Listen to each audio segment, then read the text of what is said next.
As late as November 1995, Bill Gates wrote a book titled The Road Ahead, in which he predicted that information superhighway, a network connecting all businesses and customers in the world of fictionless commerce, would be the logical successor to the internet and would rule the future.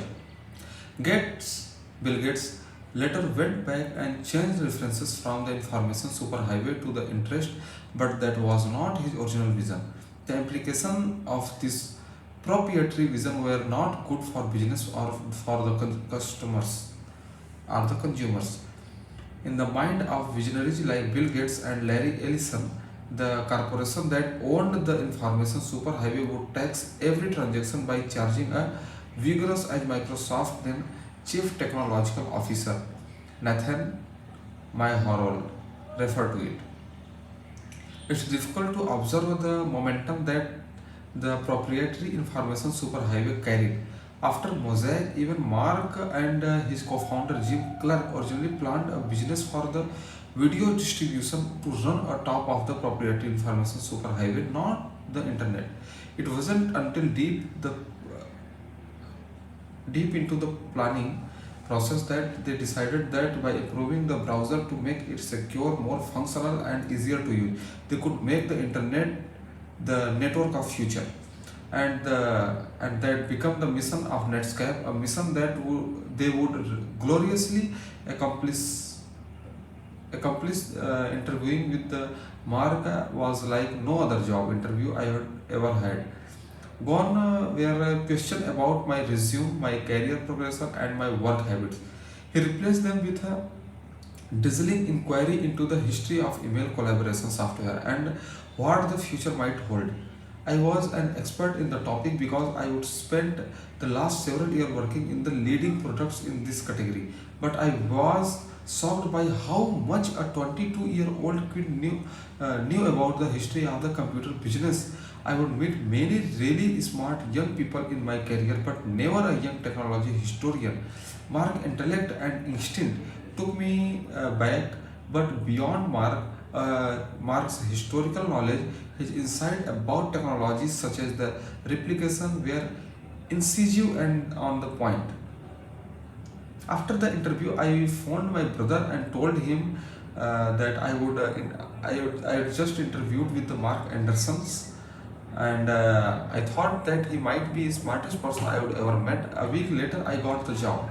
I was thrilled. I didn't really care about the offer was. I knew that the Mark and Netscape would change the world, and I wanted to be a part of it. I could not wait to get started. Once at Netscape, I was put in the charge of their enterprise web server product line. The line consisted of two products: the regular web server, which listed for the $1,200, and a secure web server, a web server that included the brand new security protocol invented by Netscape called SSL, Secure Sockets Layer, for $5,000. At the time that I joined, we had two engineers working on the web servers, Rob McCool, and who had invented the NCSA web server, and his twin brother Mike McCool. By the time Netscape went public in August 1995, we had grown the web server team to about 9 engineers. The Netscape initial public offering IPO was both spectacular and historic. The stock initially priced at $14 per share, but the last minute decision doubled the initial offering to the $28 per share. It spiked to $75, nearly a record for a first day gain, and closed at $58, giving Netscape a market value of nearly 3 billion on the day of IPO. Oh my god. More than more than that, the IPO was an earthquake in the business world. As my friend and investment banker Frank Quatron said at the time, no one wanted to tell their grandchildren that they missed out on this one. Oh my god. Frank Quatron, investment banker at that time, said that no one wanted to tell their grandchildren that they missed out on this one. The deal changed everything. Microsoft has been in the business for more than a decade before its IPO. We would be alive for 16-month. Companies began to get defined as the new economy or the as the old economy, and the new economy was winning. The New York Times called Netscape IPO world shaking, but there was a crack in our armor. Microsoft announced that it would be building its browser Internet Explorer with its upcoming breakthrough operating system release, Windows 95, for free. They posed a huge problem to Netscape because nearly all of our revenue came from the browser sales, and Microsoft controlled more than 90% of operating system. Our answer to investors: we would make our money on the web servers. 2 months later, we got our hands on early release of Microsoft upcoming web server, Internet Information Server, IIS, Internet Information Server. We deconstructed Internet Information Server and found that it had every feature that we had, including the security in our high-end product, and was 5 times faster. I figured that we had about 5 months before Microsoft released Internet Information Security, IIS, Internet Information Server, uh, 5 months before Microsoft released IIS to solve the problem, or else we would be toast. Means they had to release 5 months before. In the world, the old economy product cycles typically work 18 months to complete. In the old economy, product cycle typically took 18 months to complete. So this was an exceptionally short time frame even in the new economy. So I went to see our department head, exceptions of Mike Homer was the most significant creative force behind Netscape. More important, the worse situation became, the stronger Mike would get. During particularly brutal competitive attacks, most executives would run from the press. Mike, on the other hand, was always front and center. When Microsoft unveiled its famous embrace and extended strategy, a dramatic pivot to attack Netscape, Mike took every phone call, sometimes even taking two reporters at once with phone in each hand. He was ultimate warrior. Mike and I spent the next several months developing a comprehensive answer to the Microsoft threat.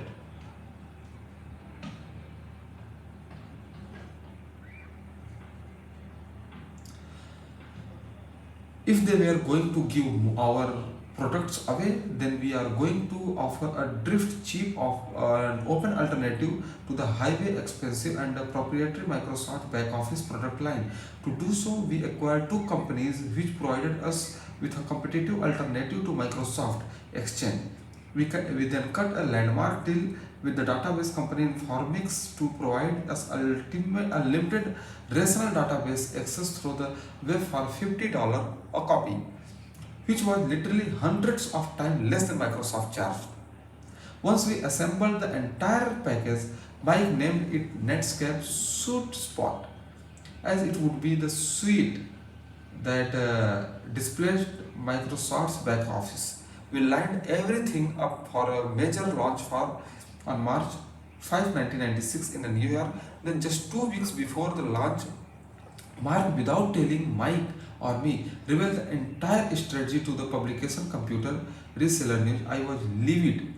I immediately sent him a short mail to Mark Anderson, CC, carbon copy, Mike, Homer form, Ben Horowitz, subject, launch. I guess we are not going to wait until the 5th to launch the strategy. Ben, within the 15 minutes, I received the following reply to Ben Horowitz, carbon copy to Mike Homer, Jim Bargel, CEO, Jim Clark, Chairman. From the Mark Anderson, subject, relaunch. Apparently, you do not understand how serious the situation is. We are getting killed out of there. Our current product is radically worse than the competition. We have had nothing to say for months. As a result, we have lost over 3 billion in the market capitalization. We are now in the danger of losing the entire company, and it's all server products management fault. Next time to the fucking interview yourself. Fuck you, Mark. I received this email the same day the Mark appeared barefoot and sitting on the throne on cover of Time magazine. When I first saw the cover, I felt thrilled. I had never met anyone in my life who had been on the cover of Time. Then I felt sick. I brought both the magazines and the email home to Flesia to get a second opinion. I was very worried. I was 29-year-old, had a wife, had three children, and needed my job. She looked at the email and magazine's cover and said, "You need to start looking for a job right away." In the end, I didn't get fired, and over the next 2 years, Sweet Spot grew from the nothing to 400 million a year business. More shocking, Mark and I eventually become friends. We have been friend and business partner ever since. People often ask me how we managed to work effectively across three companies over 18 years. Most businesses relationship either become too tense or too tolerant or not tense enough to be productive after a while. Either people challenge each other to the point where they are don't like to each other, or they become complacent about each other's feedback and no longer benefit from the relationship. With the Mark and me, even after 18 years, he upset me almost every day by finding something wrong in my thinking, and I do the same for him. It works starting a company. At the end of 1998, and under immune pressure from the Microsoft, which used to full force of the operating system monopoly and subsidized free product in every category of which Netscape competed. We sold the company to America Online (AOL). In the short term, this was the big victory for Microsoft since it had driven the biggest threat into the arms of a far less threatening competitor. In the long term, however, Netscape inflicted ir- irreparable damage on the Microsoft stronghold on the computing industry. Our work moved developer from the Win32 API, Microsoft proprietary platform, to the internet, something writing new functionality for the computer no longer wrote for the Microsoft proprietary platform. Instead, they wrote to the internet and the World Wide Web's standard interfaces. Once the Microsoft lost its grip on the developers, it became only a matter of time before it lost its monopoly on the operating system. Along the way, Netscape invented many of the fundamental technology of the modern internet, including JavaScript, SSL, and the cookies. Once inside AOL American Online, I was assigned to run the e-commerce platform, and Mark became the chief technology officer (CTO). After a few months, it became apparent to both of us that American Online saw itself as a more of the media company than the technology company. Technology enabled great new media projects, but the strategy was media strategy, and the top executive Bob Pittman was a genius media executive. Media companies focus on the things like creating great stories, whereas the technology company focus on the creating better way to doing this. But when we begin to think about what ideas and about forming a new company, in the process we added other potential co-founders in the discussion. Dr. Timothy Hobbs was a convictor of the lightweight directory access protocol, a masterful simplification of its Byzantine X.500, a predecessor. We hired Tim and into Netscape and in 1996, and together we successfully made Lightweight Directory Access Protocol (LDAP). The Internet Directory Standard. To this day, if a program is interested in the information about a person, it accesses that information via Lightweight Directory Access Protocol. The fourth member of our team was the Sikri, who had co-founded an application server company called Kiva System, which Netscape had acquired. He had been acting as a CTO of the e-commerce division that I ran, and in particular worked closely with the partner companies in making sure that they could handle AOL scale. As we discussed idea in the Silk complained that every time we tried to connect an American Online partner on the AOL e-commerce platform, the partner site would crash because it would handle the traffic. It couldn't handle the traffic load. Deploying software to scale to millions of the users was totally different from the making it work for the thousands, and it was extremely complicated. There ought to be a company that does all that for them. As we expanded the idea, we landed on the concept of a computing cloud. The term cloud had been used previously in the telecommunication industry, describe the smart cloud that handle all the complexity of routing, billing, and the like, so that one could plug a thumb device into the smart could and get all the smart functionality for free. We thought the same concept was needed in computing, so that software developers wouldn't have worry about security, scaling, and disaster recovery. And if you are going to build a cloud, it should be big and loud, and that's how loud cloud were born. Interestingly, the most lasting remnant remnant of loud cloud is the name itself, as the word cloud hadn't been previously used to describe a computing platform. We incorporated the company and set out raise money. It was in 1999.